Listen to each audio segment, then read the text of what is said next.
The first time I ever thought about you was before a basketball game. Friends wanted to play more than just basketball. Now don't get me wrong, I was nervous, but I was down. I wanted to see what was tea, what was popping at the moment. I wanted to feel alive. There was nothing you could tell me that day. My mind was made up.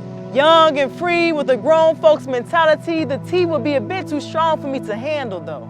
Laughter and footsteps led us down the block, backpack swinging as we walked to the store. Everything we needed was just 5 minutes away. Oh, the joy of the simple things in life. Snacks, chips, juice, and candy all bought up.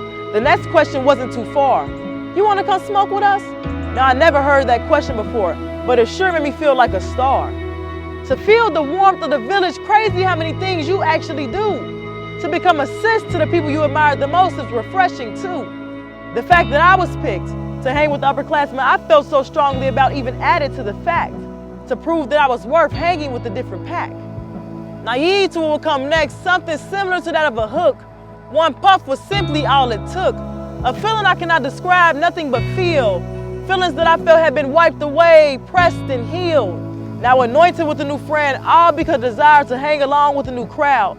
Heavily anointed to the point where I tried to shake it, I still couldn't figure it out. Enticed by my surroundings, diving deeper into a world that was unfamiliar at first, but would soon become a part of my niche. Uncomfortable in this world, even though the smoke clouds were so thick. 1 in 5 people were trapped in the smoke cloud too. Tobacco companies latching on our backs until we're through. The feeling the smoke gave me lifted me out of my darkest times, days I didn't feel worth it. Made me see things sometimes clearer, even picture perfect. All my life, my eyes have seen someday I quit and one day I would. Those same people have faded away and become loose like the smoke that fills the air, wiping my community away, killing more than 30,000 of us a year.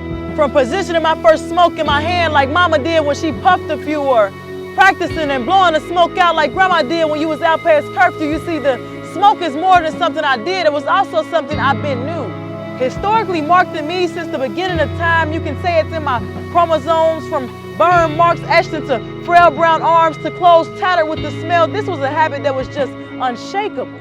Months and days went by, the same sad spell, the same old song and the same sad smell. I began to see the rut I was in, realizing that this was time that I could not get back.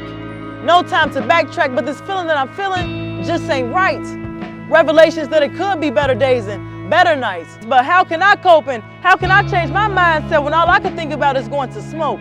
This thought pattern must change, that's one thing I did know. But to tap into some real help, I really didn't know where to go. So I turned within and tapped into the deeper parts within me, unrooting a habit that I thought was healthy for me, weeding out association within. Now it's a new day, a new song. There was hope all along. A higher way paid for me now. Tobacco companies tried their best to get me down, but see, I'm trying to get better at the domino effect. So they can't say we 2.5 times more likely to be talking about big tobacco. Keeping our heads high and trusting more into what we know. Let's turn that 1 in 3 into 1 in none. If you needed a sign, now you're hearing it from me. Let's put the tobacco down, so now we can finally see.